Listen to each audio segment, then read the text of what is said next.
La plupart des traders échouent parce qu'ils veulent courir après les opportunités. Ils essaient de forcer le marché à rentrer dans leur plan, alors qu'en réalité, il faut faire strictement l'inverse. Laisser le marché raconter son histoire et émettre des hypothèses, des scénarios à partir de chaque nouveau chapitre que va créer le marché. Et c'est exactement ce que j'appelle la création d'un narrative. Et c'est quelque chose qui personnellement, après plus de 8 ans de trading, m'a permis de passer d'un trading qui était ultra stressant à un processus simple, répétable et surtout rentable sur le long terme, avec une excellente compréhension des marchés. En passant d'un trading complètement basé sur des suppositions à un trading réactif à ce que m'indique le marché, où je vais simplement construire continuellement des scénarios, des hypothèses et exécuter uniquement celles qui viennent à être validées par le marché. Et à ce moment-là, tout ce que j'ai à faire, c'est cliquer sur acheter ou vendre en fonction de ce que le marché me montre. Ce qui me permet littéralement de minimiser mon temps d'exposition au marché et mon temps passé devant les graphiques avec moins de stress, moins d'incompréhension et une performance globale pour ma part bien meilleure. Et t'as sûrement déjà entendu parler de cette fameuse phrase « réagis, ne prédis pas ». Et c'est exactement ce dont je vais te parler dans cette vidéo. Parce que le problème en réalité, c'est que tout le monde te répète cette phrase, mais personne ne t'explique réellement comment s'y prendre. Alors on va rentrer directement dans le vif du sujet. Pose ton like, abonne-toi à la chaîne en se posant la question, c'est quoi un narrative ? Un narrative, de manière ultra simple, c'est simplement le fait de venir créer une histoire autour du price action, en émettant des hypothèses, des scénarios qui ont des probabilités de se réaliser. L'objectif, c'est de venir transformer son trading avec un système simple en se disant clairement sur chacun de ces setups, si cela arrive, alors je ferai ça. Et à partir de là, au lieu de forcer ton analyse sur les marchés et de courir après les opportunités, en essayant à tout prix de trouver des exécutions, tu vas simplement construire plusieurs scénarios qui ont une probabilité de se réaliser par rapport à ce que le marché a l'habitude de faire logiquement. Et ensuite, tu vas simplement attendre de voir quel est le scénario qui va se valider. Parce qu'au final, c'est ça qui va te créer ton opportunité, ton trade. Par exemple, si ce point haut est cassé, je vais partir à l'achat. Ou si ce point bas est cassé, je vais partir à la vente. Là, je te partage vraiment un exemple avec une version ultra simplifiée. Mais dans cette vidéo, on va pousser le process encore plus loin. Et dans la dernière partie, je vous expliquerai même un récap complet de tout le plan de A à Z. Et ça, sur des conditions réelles. Parce que pour construire un narrative, tu vas avoir besoin de plusieurs time frames. On va débuter par la time frame weekly, puis descendre en daily, 4 heures, puis même 1 heure. En weekly, daily et même en 4 heures, c'est là que tu vas construire ta vraie narrative. Comprendre ce que le marché est en train de faire. Et même si tu es day trader, ça ne change absolument rien. Cette vidéo est faite pour toi. Parce que ce travail reste essentiel. Que tu trades en 15 minutes ou même en 5 minutes time frame, ou même encore plus bas en réalité, c'est très important de comprendre ce que le price action en weekly, daily ou même en 4 heures est en train de faire. Puisque c'est en réalité ta tendance de fond. Donc que tu sois un swing trader ou même un day trader, le travail que l'on va réaliser dans cette vidéo va s'appliquer à ton trading. Et une fois que tu auras réussi à comprendre comment créer ta narrative en weekly, daily puis 4 heures, tu pourras l'appliquer à n'importe quel time frame. Et c'est justement là que ça devient très puissant pour les day traders. Parce qu'en 4 heures de time frame et toutes les time frames qui se trouvent en dessous de celle-ci, c'est là que l'on va réellement commencer à trouver des setups et à potentiellement formuler des trades. On va pas forcément chercher à exécuter sur une time frame weekly ou même en daily parce que ces unités de temps sont beaucoup trop lentes, mais on les utilise pour construire un contexte de marché, la direction, la narrative globale. Ensuite, en 4 heures, 1 heure, 30 minutes et même 15 minutes, c'est ici qu'on va chercher des setups et construire une potentielle exécution. Donc dans cette vidéo, je vais t'expliquer tout ce travail pour créer ta narrative de A à Z. Et surtout, comment avoir un plan clair et défini avec des étapes clés afin d'avoir une narrative solide et comprendre exactement ce que le marché fait. Ce qui automatiquement va te permettre d'avoir beaucoup plus de clarté dans tes exécutions. Maintenant, passons en revue le processus complet de la création de la narrative, qui va commencer tout simplement sur la time frame weekly. À chaque fois, peu importe la time frame que tu trades, c'est là qu'on va débuter. On commence sur la time frame weekly parce que c'est ce qui va nous donner une idée globale du trading range, dans lequel on va évoluer sur la semaine à venir. Parce que la time frame en weekly, en semaine, c'est évidemment une très haute time frame. Les mouvements à l'intérieur d'une seule bougie représentent souvent des centaines de pips. Et ce qui veut dire que si on suit nos ranges depuis la time frame weekly, alors ça va définir nos niveaux d'intérêt directionnels du biais de toute la semaine. Donc ce qu'on va chercher en premier temps lorsqu'on construit un narrative, c'est la jambe de price action la plus récente, c'est-à-dire le dernier mouvement. Que ce soit un mouvement d'un point bas à un point haut ou d'un point haut à un point bas. Ce que l'on veut regarder, c'est la dernière jambe haussière ou baissière. C'est la phase numéro 1 de la création de notre narrative, qui va débuter sur une time frame weekly, en semaine time frame. Tu vois ici, j'ai sélectionné 7 bougies, jusqu'à 7 bougies, parce que c'était notre jambe de price action la plus récente. Et généralement, quand on crée une jambe de price action, soit on va continuer cette jambe, donc faire une continuation, ce qui fait du point haut de ce mouvement le point haut de notre range. Soit on va avoir un pullback quelque part ici avant de continuer le mouvement. Et c'est ce qui va nous permettre de marquer le point bas de notre range, et tant qu'on reste au-dessus de ce point haut, après une semaine bullish comme celle-ci, alors on reste sur un marché haussier. Et si le marché vient casser ce point bas, ça crée la narrative pour la semaine suivante, parce que c'est un breakout structure. On crée donc un scénario avec deux hypothèses en regardant simplement cette zone de price action weekly. On sait qu'on est actuellement dans une zone que l'on appellerait une tendance haussière, donc globalement on va chercher à acheter dans un marché qui se comporte de façon haussière. Maintenant, c'est important de remarquer que sur cette time frame, on ne va pas regarder ce qu'on appelle des méga tendances, des mouvements beaucoup plus importants, parce qu'en réalité il faut garder en tête qu'on est sur une time frame weekly et que ce marché, tout ce que vous voyez là, ces différentes bougies représentent littéralement des mois ou même des années de trading à poursuivre cette même tendance dans une time frame aussi importante que celle en weekly. Donc tout ce qui nous intéresse sur la time frame weekly, c'est de tracer notre range, et ça débute exactement de la manière que je viens de vous présenter, en marquant le swing low vers le swing high du mouvement actuel qui se produit, et c'est ça qui va créer notre range high to low. Ensuite, on s'attend simplement à ce que tout le price action de cette semaine se joue à l'intérieur de ce range, que ce soit un pullback puis un achat, ou un achat direct, ou même un breakout structure qui ouvre sur une narrative pour la semaine suivante. On ne s'intéresse tout simplement à rien d'autre en dehors de ce range, tant que quelque chose ne s'est pas passé à l'intérieur, parce que c'est là que nos trades vont se former. Ensuite, sur une time frame weekly, on va regarder légèrement sur la gauche. Ce qu'on fait là, c'est identifier les zones potentielles au-dessus et en dessous vers lesquelles le marché pourrait être attiré. Ça va nous aider à construire des narratives pour le cas où le marché irait faire une cassure à la hausse. Étant donné qu'on est au milieu d'un range en weekly sur ce niveau, je m'attendrai pas forcément à ce que le price action de cette semaine parte très loin dans un sens ou dans l'autre. Ici, on n'anticipe pas forcément de mouvements explosifs, mais ce qu'on peut faire simplement, c'est marquer les targets à la hausse ou à la baisse pour savoir exactement où est-ce que l'on pourrait viser nos TP si le marché casse ce range en début de semaine. Maintenant, on va simplement regarder les différents niveaux d'intérêt qu'on pourrait avoir. Ici, on n'a pas de zone supply ouverte au-dessus de ce niveau de price action. La prochaine target haussière, si on a une impulsion directement en début de semaine et qu'on doit donc recalibrer notre range pour la narrative, ce serait celui-là. C'est exactement le niveau que je regarderais en cas de breakout structure. Donc on a déjà notre swing high. Donc maintenant, notre target est prête si jamais le marché fait un mouvement explosif à la hausse. À la baisse, je regarderais plutôt ce swing low puisqu'on n'a pas vraiment de demand zone en dessous. Donc si on sort de ce range et si on a besoin de targets qui sont vraiment étendus, on va simplement regarder le prochain swing low. C'est la manière la plus simple de trouver les niveaux de liquidité qui vont attirer le prix dans des time frames supérieurs. Ou si on a un mouvement impulsif à la hausse, le prochain swing high. C'est ce qui va nous permettre d'élargir légèrement notre range. Et dans ce cas précis, étant donné qu'on se situe déjà à peu près au milieu de ce range weekly, je m'attendrai pas forcément à ce que ces niveaux soient récupérés cette semaine. Mais c'est bien d'avoir ces niveaux en tête parce qu'il suffit d'une news économique pour que le marché vienne pousser très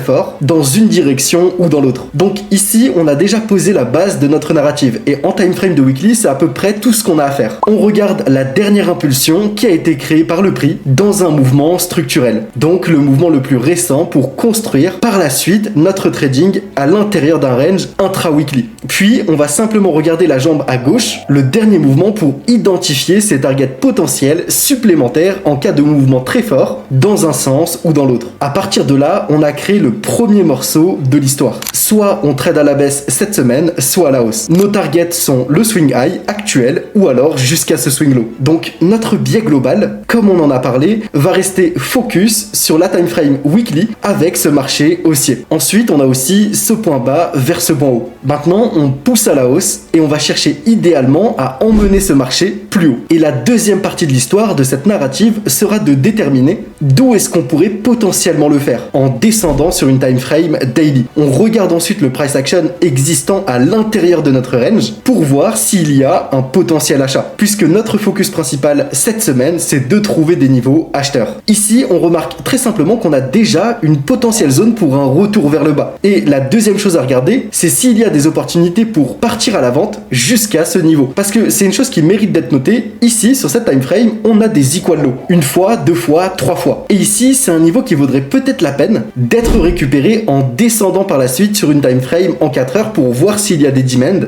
juste ici. Parce que quand on a des equal low ou des equal high, ça crée une poche de liquidité dans un marché. Et on s'attend généralement à ce que ces niveaux soient récupérés. Une sorte de pool de liquidity où s'accumule de la liquidité que le marché aime venir combler. Et c'est un niveau qui va être perçu comme un support ou une résistance par la majorité des retail traders. Et donc forcément, on sait qu'il y a énormément de stop loss là-dessous qui vont pouvoir agir comme un aimant pour le price action. Donc on a un élément supplémentaire à considérer. Et globalement, comme on l'a vu, on va voir le marché descendre et quand il va arriver plus bas, on veut acheter. Mais maintenant, en allant sur une time frame en daily, on a identifié ces equal low. On pourrait aussi voir le marché passer à travers ce point bas avant d'aller chercher un retour acheteur. Et ce qu'on peut préparer à partir de ce niveau pour cette semaine de trading, c'est simplement de regarder ces equal low ici parce que c'est un niveau qu'on va vouloir travailler pour essayer de chercher un retour acheteur en dessous de ces equal low. Donc bien que notre biais en weekly suive une tendance haussière actuellement, on a un potentiel retournement qui est en train de se former sur une time frame inférieure, à l'intérieur de notre range. À partir de là, ce qu'on est en train de faire, c'est créer un scénario. Si il se passe ça, alors on fait ça. Si on s'attend à ce que le marché monte, alors on veut voir une demand zone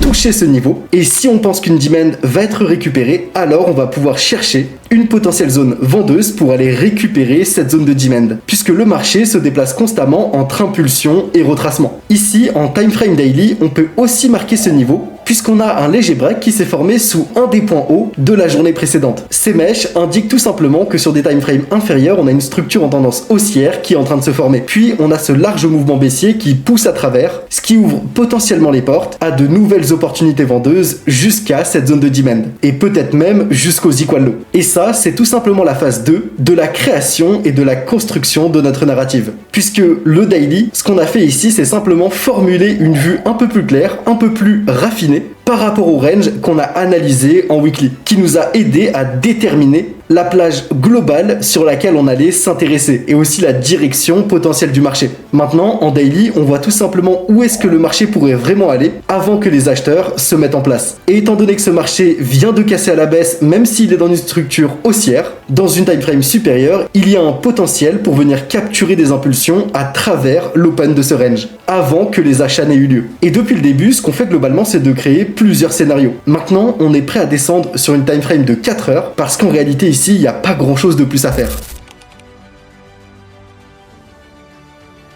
À partir de là, on va s'intéresser à ce que le marché peut nous donner depuis là où il se trouve. Si on zoome un petit peu sur ce niveau et qu'on regarde exactement ça, on voit clairement que ces deux equal low sont présents sur ce niveau. Et autour de cette zone qu'on vient de marquer, on peut voir qu'il y a aussi une demand zone. Donc ce qu'on peut faire, c'est tout simplement prendre l'outil rectangle et marquer cette zone de demand, depuis ici jusque là. Ici, j'utilise globalement simplement la dernière bougie avant l'impulsion ou alors une bougie en price action qui m'indique que les acheteurs ou les vendeurs sont rentrés sur le marché. Dans ce cas précis, on utilise simplement cette dernière bougie avant le mouvement à la hausse. On a donc tracé une demand zone que l'on va commencer à regarder. Je vais enlever le rectangle pour clarifier quelque chose. On regarde cette zone de demand, mais on pourrait aussi venir l'affiner jusqu'ici. Parce que je vois clairement qu'en dessous, on a aussi des equal low. Donc je voudrais pas trop me concentrer sur cette zone de demand ici. Et toutes les autres zones de demand qu'on a dans cette impulsion ont déjà été mitigate. Elles ont déjà été retestées par le prix. On peut donc ici repositionner simplement les choses en utilisant ce concept de liquidité et de déséquilibre de marché. Et d'ailleurs, pour référence, si tu es nouveau sur ma chaîne, une imbalance, c'est simplement un niveau de prix sur lequel le point haut de la première bougie ne touche pas le point bas de la troisième bougie. Et c'est exactement l'inverse à la baisse. C'est quelque chose qui arrive très souvent lorsque le marché fait des mouvements agressifs. Et c'est à la base de ce type de mouvement qu'on va trouver une demand zone comme celle-ci en privilégiant bien sûr celles qui n'ont pas été retest. Et donc, une demand zone devient forcément un niveau d'équilibre avant un niveau de déséquilibre. Celle-ci par exemple n'a toujours pas été testée et reste valide jusqu'à ce que le marché vienne la combler. Par contre ici, comme on vient d'en parler, la liquidité, les equal low, c'est ce qui va venir perturber ce niveau de demand. Parce que comme on l'a dit juste avant, c'est une liquidité qui va jouer un rôle d'aimant pour le prix. Et vous vous en doutez, nous notre rôle n'est pas d'acheter au-dessus d'un niveau si on pense qu'il a de fortes probabilités d'être récupéré. Donc depuis la time frame weekly, on a créé notre trading range avec ce point haut et ce point bas. On a aussi créé notre biais global ici qui est bullish, donc haussier, et on comprend simplement que le marché peut descendre vers un niveau d'intérêt avant de repartir à la hausse. Et en plus de ça, maintenant, on a identifié une zone potentielle vers laquelle le marché est très susceptible d'être attiré, grâce à la liquidité, du déséquilibre et en plus de la supply demand qui se trouve autour de ce niveau. On peut donc simplement commencer à formuler notre hypothèse, nos setups. Et c'est là qu'intervient la time frame de 4 heures. Parce qu'on voit clairement une cassure de structure sur ce niveau. On a un mouvement à la hausse en 4 heures et on a un price action qui est en tendance haussière. Puis on a eu cette grosse cassure à la baisse. On a ce mouvement qui a dépassé le premier point bas, suivi d'un deuxième, puis d'un troisième point bas avec une clôture en dessous de ce niveau. Donc même si on est dans un marché qui est haussier en time frame weekly et même sur une time frame daily, on voit très bien qu'en 4 heures, si on affine ce mouvement, on vient de passer dans une structure baissière. À partir de là, ce qu'on pourrait donc faire, c'est tout simplement chercher des opportunités de vente sur ce mouvement. À ce stade-là, on a déjà affiné et aligné notre biais sur une time frame daily, weekly et en 4 heures. On va donc simplement passer au jour suivant pour regarder exactement ce que va faire le price action. Ici, on sera un lundi en début de semaine. Et l'exemple que je vous montre là, c'est vraiment pour vous expliquer tout le cheminement que vous devez construire avant l'ouverture des marchés. Parce que le price action de la semaine précédente a déjà été travaillé. Maintenant, on veut simplement voir comment va se déplacer le prix en débutant une nouvelle semaine. Ici, le premier scénario serait simplement de vouloir vendre ce marché parce que tout le travail de biais qu'on a fait juste avant nous dit que oui, on veut acheter globalement, mais on a un shift bearish à l'intérieur de ce mouvement. On a donc un très large range déséquilibré à venir récupérer qui se formerait sur cette zone ici. On a ensuite des equal lows qui vont agir comme un aimant pour le prix. Et on a aussi de la liquidité qui se trouve juste là, qui nous dit que cette demand zone n'est pas vraiment une bonne zone d'achat. Et tout ça a été analysé le samedi ou même le dimanche. Et c'est là que le biais va se créer. La narrative est construite et maintenant on n'a plus qu'à affiner notre narrative dans des time frames inférieurs pour venir trouver des opportunités qui vont devenir tradables. Et pour capturer des impulsions vendeuses, on va simplement regarder cette zone supply. Mais sur cette zone, il faudrait quand même rester prudent par rapport au déséquilibre qui nous amène à cette zone supply. Ici pour moi, dans des conditions réelles, je ne vais probablement pas trader ce type de zone puisque cette cassure pour moi n'a pas été valide. Je préférerais réellement voir un pullback à la hausse, ne serait-ce que pour aller récupérer ce niveau. À partir de là, ce qu'on va essayer de faire, c'est continuer l'écriture de notre histoire, en cherchant, basé sur la time frame actuelle, quel genre d'histoire le marché pourrait nous écrire. Où est-ce que le prix est susceptible d'aller? Et si on reprend le format que je vous ai appris précédemment, alors on a ce lot, ce point bas, et si le marché casse ce point bas, alors on va probablement continuer à trader à la baisse. Donc on pourrait chercher une zone de vente plus directement dans le price action. Et si le marché pousse au-dessus de ce niveau, alors on va probablement aller récupérer une zone supply. Et quand je vous explique le principe de créer de la narrative, c'est exactement ce qu'on est en train de faire. Parce que cette fois, on va simplement faire exactement la même chose que ce qu'on a fait précédemment, émettre des hypothèses, comprendre réellement comment le prix se déplace, mais cette fois-ci dans une time frame qui nous permet d'affiner encore plus notre analyse vers la formation d'un vrai setup. Parce qu'à ce stade, une de ces cassures va forcément nous déclencher une opportunité de trade. Maintenant, on va faire avancer un petit peu le prix et voir exactement ce qui se passe. Parce que dans ce cas précis, on voit que le marché va tout simplement trader à la baisse, on a vu une cassure sous ce point bas, et on sait donc qu'à partir de là, on peut chercher des opportunités de vente. Parce que le momentum est réellement entre la main des vendeurs. À partir de là, on va donc pouvoir se focus sur une zone supply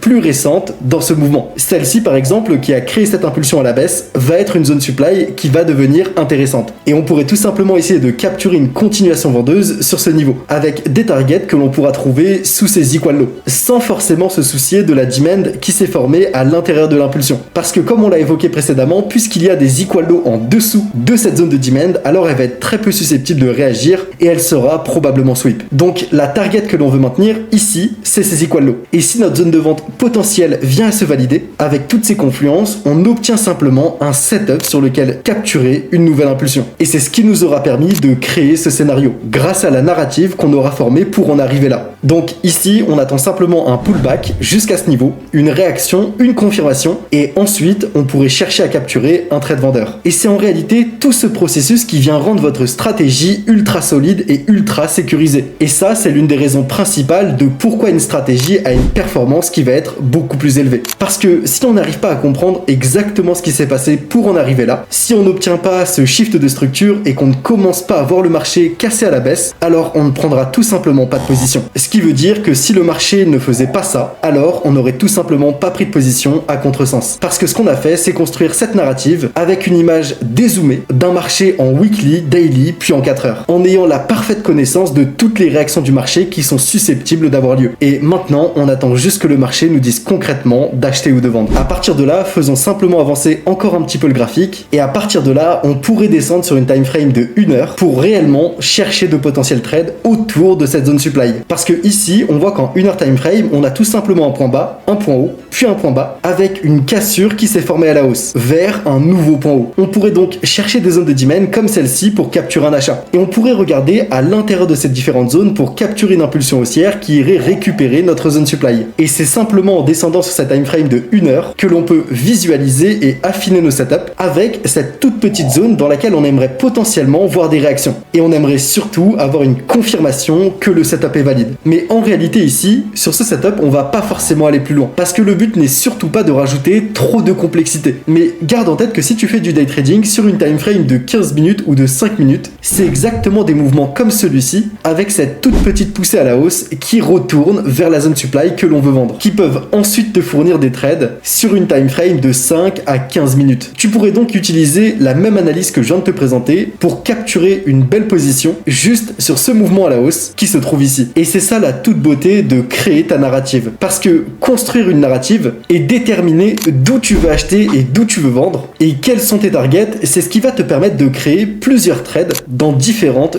unités de temps. Tu vois simplement comment on a débuté cette analyse en regardant 2 bougies weekly et maintenant on a déjà décomposé avec une potentielle zone d'achat, puis une nouvelle zone supply qui nous intéresse. Si bien sûr on commence à voir des shifts de structure à la baisse sur ce niveau. Et ensuite on arrive ici avec un achat potentiel. On a donc déjà 3 setups qui sont préparés à partir de simplement 1 ou 2 bougies weekly, avec une seule phase de création de narrative sur ces time frames supérieurs. Maintenant, regardons ce marché et restons isolés sur les time frames supérieurs. On va simplement chercher des opportunités à la vente. Et c'est là qu'on peut s'interroger sur le potentiel pour un trade à l'achat qui aurait pu se présenter. Parce que ce qu'on voudrait voir en créant la prochaine phase de la narrative serait potentiellement une cassure sous ce point bas. Et ici, on voit que ça a créé des equal lows. Mais c'est pas forcément quelque chose qui va m'inquiéter, puisque la narrative sur une time frame supérieure a déjà été dessinée. Et le fait qu'en réalité, si on voit une cassure, on aurait alors exactement ce que l'on veut voir pour commencer à capturer des impulsions vendeuses, puisqu'on est globalement bearish. On a vu une supply, une zone touchée, et on cherche juste maintenant à ce que cette structure casse en notre faveur. Une autre chose que l'on peut surveiller, étant donné qu'on a une petite demand zone juste ici, serait une zone de demand qui a échoué. Parce que pour moi, sur ce trade spécifiquement, ce serait l'approche la plus confiante que l'on pourrait avoir. Ce que je veux dire par là, c'est qu'on a une demand zone, cette bougie, la dernière bougie avant ce mouvement impulsif haussier, et on peut voir qu'on a aussi ces equal high de la liquidité à aller chercher juste au-dessus. Donc pour éliminer le risque que le marché réagisse depuis là et parte à la hausse, on attendrait que ces points bas soient cassés pour ensuite vendre. Si on récapitule globalement ce qu'on a fait jusqu'ici, on a cherché essentiellement à emmener ce marché à travers ces equal lows, à travers cette ligne blanche qui représente encore des equal lows, et jusqu'à cette demand zone, on cherche donc un trade de ici à ici. On avait un trade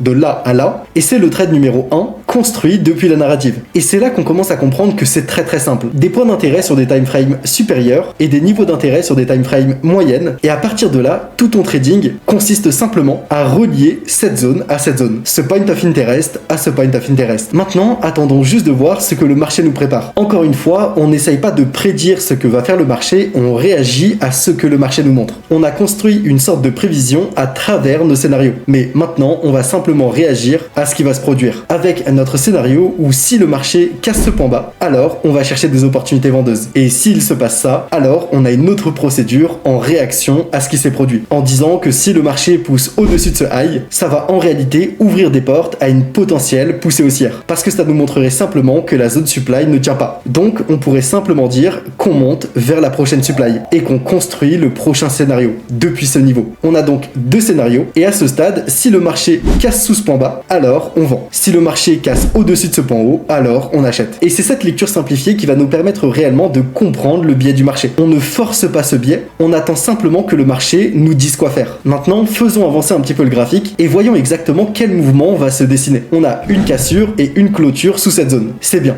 Maintenant, on a une nouvelle supply qui s'est formée. Et d'ailleurs, pour tous ceux qui me posent la question, oui, vous avez un PDF qui est déjà disponible sur l'alignement des time frames directement sur le lien dans la description. impulsion. Alors je vous invite dès maintenant à aller le récupérer et j'espère aussi que vous avez posé votre meilleur like sur cette vidéo. Et n'hésitez pas à mettre en commentaire MTF, l'abréviation de multi-timeframe, si vous voulez que je développe ce sujet en descendant dans des timeframes inférieurs pour vraiment venir affiner le processus jusqu'à des timeframes de 1 minute, 3 minutes ou 5 minutes, afin d'augmenter sa précision au maximum. Et restez bien jusqu'à la fin de cette vidéo parce qu'on arrive vraiment à la partie la plus importante à partir de maintenant, puisque l'on va parler de comment confirmer son niveau d'entrée. Maintenant qu'on a eu un mouvement jusqu'en bas, vers ces points bas, ce qu'on peut faire à ce stade, c'est regarder cette dernière bougie avant la poussée baissière. Pour moi, ce serait simplement la bougie qui se trouve là. On a encore un peu de déséquilibre sur ce niveau, elle n'a pas encore été retest, pour moi, elle est valide. Et il n'y a pas non plus de supply, de zone de déséquilibre au-dessus. Donc ce qu'on peut faire, c'est simplement de capturer une impulsion vendeuse sur cette zone. Placer notre stop loss au-dessus de ce point haut, qui serait cette bougie, et notre target vers ce point bas. Ici, on a déjà la formation d'un setup qu'on est en train de travailler. On a dit simplement que si ça casse, on vend. Étant donné que la cassure de la demand zone s'est effectuée sur ce point bas, on a maintenant vu la cassure se créer.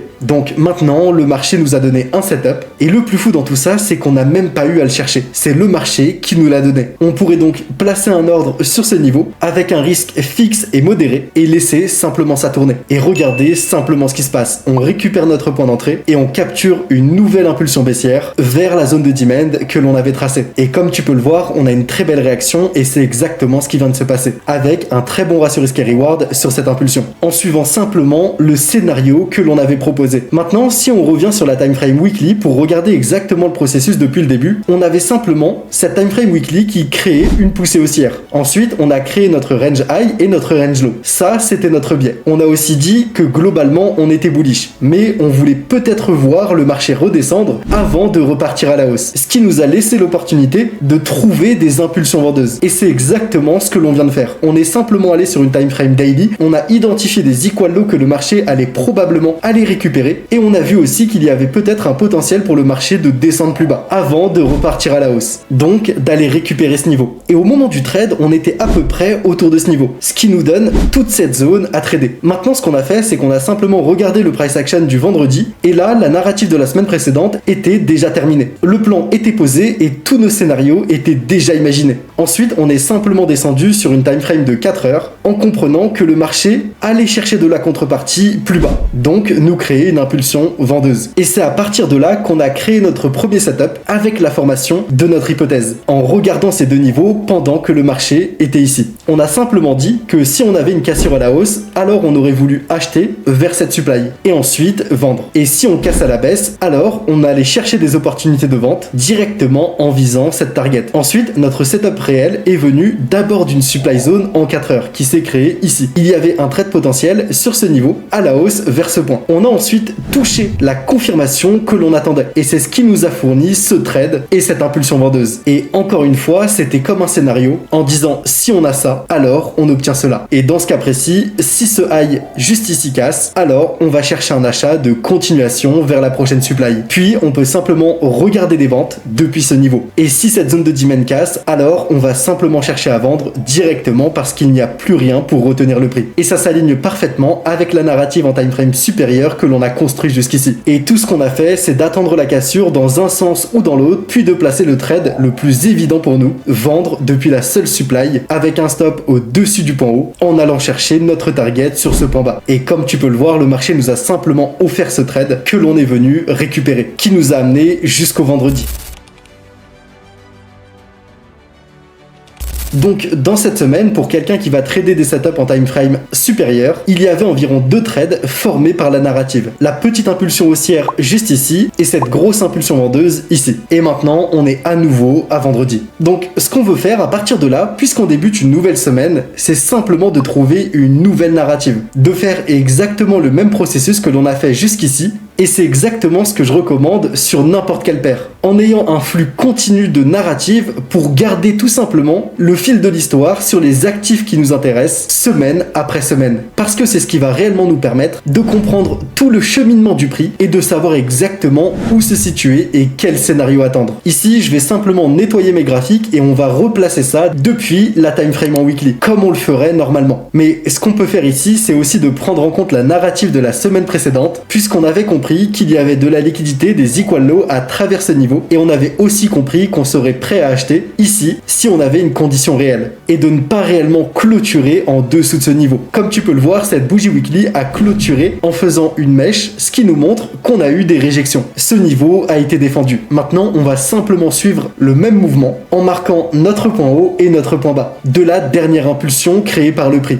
Et ce dernier mouvement n'est plus le prix actuel puisqu'on l'a déjà tradé. Donc on va s'intéresser à ce niveau ici. Et toute notre narrative va avoir lieu sur cette semaine et va surtout se produire entre ces deux niveaux. Que ce soit une opportunité à la hausse, et c'est exactement ce qu'on attend bien sûr parce que la narrative précédente nous l'a indiqué, ou que ce soit une opportunité de vente. Puisque une nouvelle impulsion vendeuse serait susceptible de s'étendre davantage étant donné qu'on ne trade plus au milieu du range. On trade beaucoup plus proche du point bas du range. Donc si le marché devenait baissier, il prendrait probablement ce point bas et continuerait à la baisse. Et tout ça sur la même semaine. Donc ce qu'on peut faire, c'est construire ce narrative et appliquer simplement la règle en regardant le mouvement qui s'est produit précédemment. En target potentiel si on obtenait une cassure baissière. À partir de là, on est déjà en train de créer notre premier scénario, qu'on a essentiellement créé depuis la perspective weekly. Une version très simplifiée serait simplement de se dire si le marché clôture sous ce point bas, on chercherait donc des opportunités dans un marché vendeur vers ce point bas. Et l'autre côté serait de se dire si le marché reste au-dessus de ce point haut, on chercherait donc à emmener le marché jusqu'à ce point haut. Et c'est pour ça que la time frame weekly est une time frame ultra simple à analyser. On crée juste des ranges directs et simplistes avec des niveaux clairs et définis. Ensuite, on descend simplement sur la time frame daily et on ne voit en réalité pas beaucoup de nouvelles informations. Mais ce qu'on peut déjà commencer à faire, c'est de construire nos niveaux d'intérêt. C'est là qu'on avait initialement trouvé les equal low. On sait donc qu'il y a une demand zone par ici et on va simplement la retrouver sur une time frame en 4 heures. Mais pour l'instant, on sait déjà qu'elle est présente. Ce serait donc notre niveau d'intérêt numéro 1. Les prochains niveaux d'intérêt vont simplement se trouver à la hausse. On a une mèche qui repousse le marché à la hausse et on a donc vu cette demand zone réagir. À partir de là, on a donc une bonne compréhension que le marché est susceptible de trader à la hausse en envoyant de nouvelles impulsions avec la narrative initiale et le biais initial qu'on avait. Donc l'idée globale que l'on va avoir pour cette semaine serait de capturer de nouvelles impulsions haussières. Mais parce qu'on regarde les time frames weekly et daily, on sait que ce trade prendra probablement du temps. Et la plupart des gens n'aiment pas tenir leur trade trop longtemps. Et c'est quelque chose qui est normal. Ce qu'on voudrait donc, c'est identifier des zones de target potentiel pour pousser le marché vers ce niveau, en créant le mouvement plus large qui nous indiquerait qu'on pourrait potentiellement prendre des targets plus petites sur des trades intraday. Et ça, tout au long de la semaine. Et une position qu'on pourrait peut-être voir trader serait tout simplement cette supply zone. Et étant donné que notre biais est bullish, alors je serais plutôt intéressé à pousser vers des swing high sur des targets comme celle-ci, qui sont pour moi des niveaux qui vont avoir plus de chances d'attirer le prix. Parce que évidemment, si on est bullish sur ce marché, alors on va pas trop s'attendre à avoir de belles réactions depuis des zones supply. On chercherait plutôt à capturer de nouvelles impulsions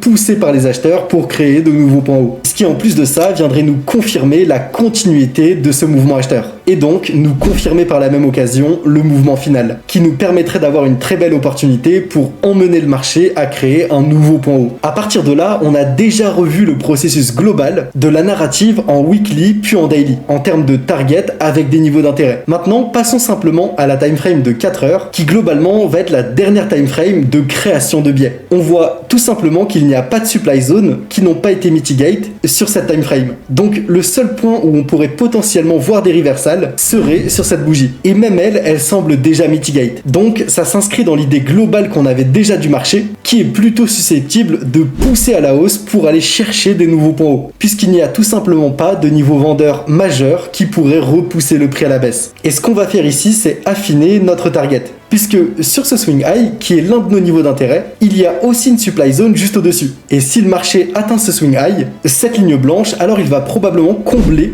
le dernier bout de déséquilibre et toucher aussi cette supply. Donc le trade target numéro 1 pourrait être depuis là où on est jusqu'à ici. Ce qui nous permettrait d'avoir une opportunité de trade qui est la plus proche du prix actuel. Et c'est exactement ce qu'on pourrait regarder pour nos setups. Maintenant qu'on a une opportunité de trade dans le mouvement actuel, très similaire en réalité à ce qu'on a fait sur la time frame weekly, avec un trading range qui va nous donner deux idées. Si ce marché plonge et casse sous ce point bas, alors on devient baissier. Et si ça ne se passe pas, étant donné le biais qu'on a concernant la demand zone et les autres confluences, le marché va probablement trader à la hausse, en allant récupérer ce point haut. Et si ce marché casse au-dessus de ce high, alors on va probablement continuer à capturer des impulsions acheteuses jusqu'au point haut du range.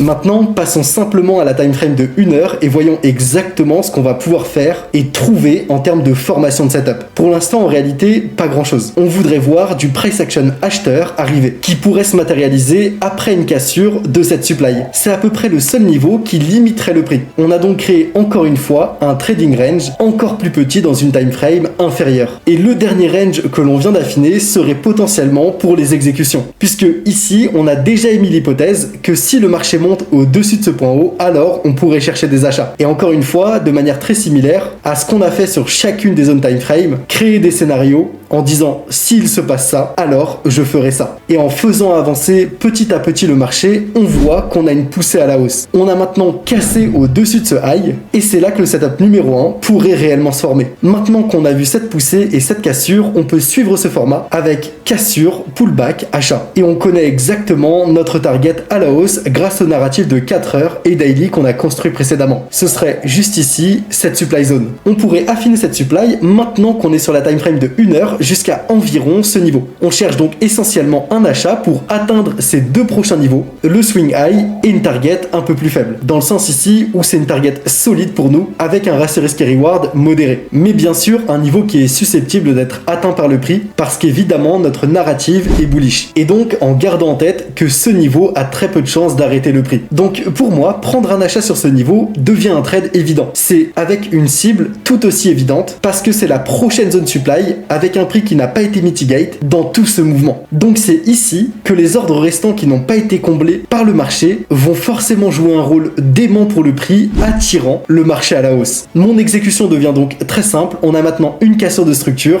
et on va regarder la demand sur laquelle on va capturer notre impulsion haussière. Je vais acheter depuis ce niveau, placer mon stop loss sous ce swing low et ma target sur le niveau que je viens de définir. Et en réalité, si tu regardes maintenant le narratif que l'on vient de faire, on passe sur la journée suivante. Donc on a tout simplement notre journée de lundi qui est terminée et on passe à la journée suivante. On va placer notre ordre ici et c'est exactement ce type de mouvement que l'on pourrait capturer en tant que day trader. Potentiellement sur une time frame de 5 minutes ou même de 15 minutes. Parce que ça pourrait clairement être un endroit sur lequel chercher une vente pour capturer une impulsion baissière. Et encore une fois, ce que je dis là, ça suit surtout la continuation des différentes narratives vers des time frames inférieurs. Et si je vois qu'il y a un maximum de likes sur cette vidéo, ce sera la deuxième partie qui sera en continuité de la narrative et de tout ce que je viens de vous expliquer ici en partant des time frames supérieurs. Et c'est réellement ce qui peut permettre d'aller scale pour aller chercher des niveaux de précision juste incroyables. Évidemment, plus tu vas descendre, plus les choses deviennent complexes. Mais tu peux le faire parce que si tu es day trader, la plupart du temps, ici, on a forcément eu un retest qui s'est produit. Donc, on cherche un rallye et comme on l'a dit, c'est le prochain point qui devient évident pour nous puisque le marché doit aller récupérer cette target. Donc ici, ce trade est terminé. Et c'est quand même un trade qui nous a suivi jusque dans la semaine suivante. Parce que depuis ce niveau, on a pris le top de la supply parce que ce qu'on chercherait serait un pullback et ensuite un trade depuis cette zone de demand. Ça nous emmènerait alors à la hausse vers le prochain niveau de supply. Ce serait le prochain trade que l'on pourrait récupérer. Maintenant, ce que l'on veut voir aussi, c'est que le marché cherche à nous former un shift de confirmation après avoir récupéré notre setup. Donc si le marché faisait ça et descendait ensuite pour casser la structure ici, je pourrais donc capturer une nouvelle impulsion vendeuse. Et c'est en te montrant la suite de cette narrative que tu vas comprendre essentiellement à ce stade comment ce mouvement va pouvoir changer. Parce que si on regarde ici le point bas qui est en train de se former vers ce point haut, on peut aussi considérer ce niveau interne à la structure comme un niveau qui pourrait devenir de la structure interne et pourrait orienter mon hypothèse en me disant que si ça arrive et qu'on doit avoir un fort shift de price action, on peut donc capturer une nouvelle impulsion mais cette fois-ci vendeuse. Et on sait que notre demand serait le niveau sur lequel je souhaiterais capturer une nouvelle impulsion haussière, étant donné qu'on est dans une tendance haussière.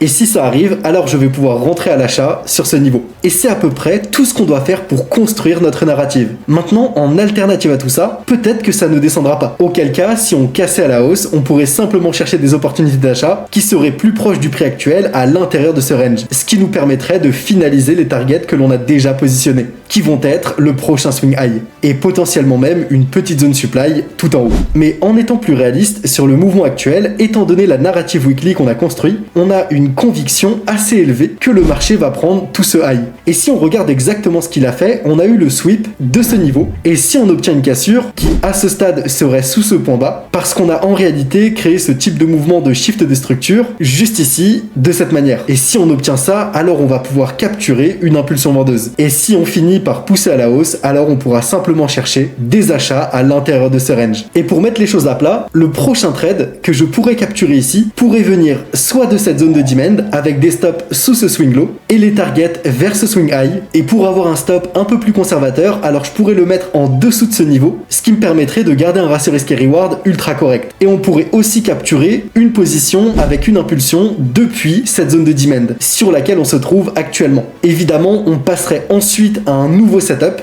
avec exactement le même scénario en se disant que si on cassait à travers ce point bas, alors ce serait un trade perdant, mais ça ouvrirait potentiellement les portes à de nouvelles impulsions vendeuses. Donc si je perds sur ce niveau, alors j'ai la possibilité de capturer une impulsion vendeuse jusqu'à ce point bas. Et si on vend jusqu'à là, alors j'aurai potentiellement la possibilité d'acheter depuis ce niveau pour capturer une nouvelle impulsion haussière. Et je pourrais donc placer un trade en suivant ce nouveau mouvement contrôlé par le momentum actuel, puisqu'on est dans une tendance haussière. Et si ce trade était perdant, alors ça m'ouvrirait une nouvelle fois les portes à de nouvelles impulsions dans l'autre sens, puisque sinon ça devrait simplement courir vers mes targets en time frame supérieur, donc ces swing high et la supply qui se situe ici. À partir de là, on a déjà construit une narrative assez solide en obtenant plusieurs scénarios et plusieurs setups supplémentaires. Et en ayant surtout l'indication de comment ces différents scénarios vont s'implémenter les uns dans les autres, et c'est tout ça qui devient notre narrative. Comprendre exactement ce qui nous a mené jusqu'à pratiquement la fin du vendredi, avec notre target qui a été récupéré à la réouverture le lundi suivant. Mais dans tous les cas, ça a été une position capturée jusqu'à la fin de la semaine. Celui-ci a été pris au début de la semaine, donc encore une fois, juste pour récapituler une dernière fois et te montrer comment ce narratif se construit. Numéro 1, on commence sur la time frame weekly, et ce qu'on fait ici, c'est de déterminer où le marché est susceptible d'aller à l'intérieur d'un range intra-semaine qui va être beaucoup plus confiné.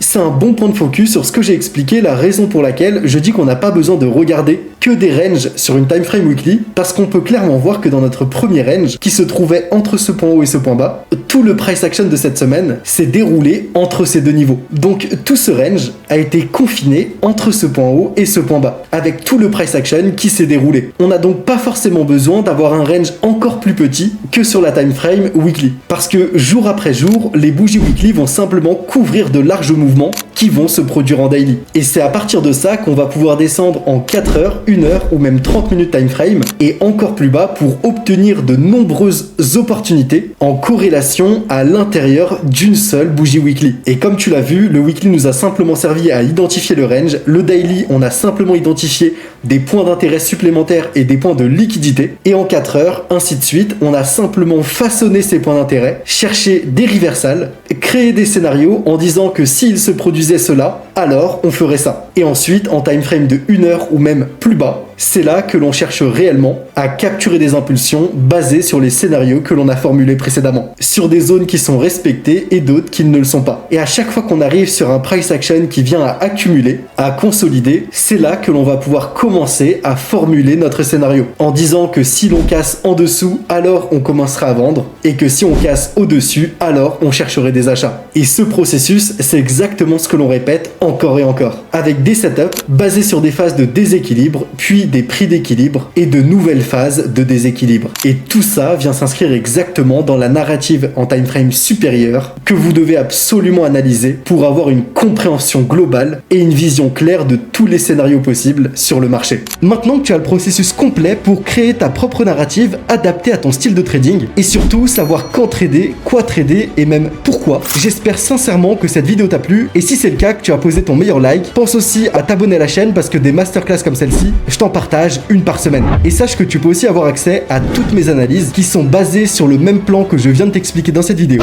avec ma narrative complète de A à Z directement sur le premier lien dans la description. Et c'est même là-bas que tu pourras me retrouver en live plus de 4 fois par semaine. Et si tu veux pousser ton apprentissage avec l'alignement des time frames, je t'invite à regarder la prochaine masterclass. Et je te dis à la prochaine.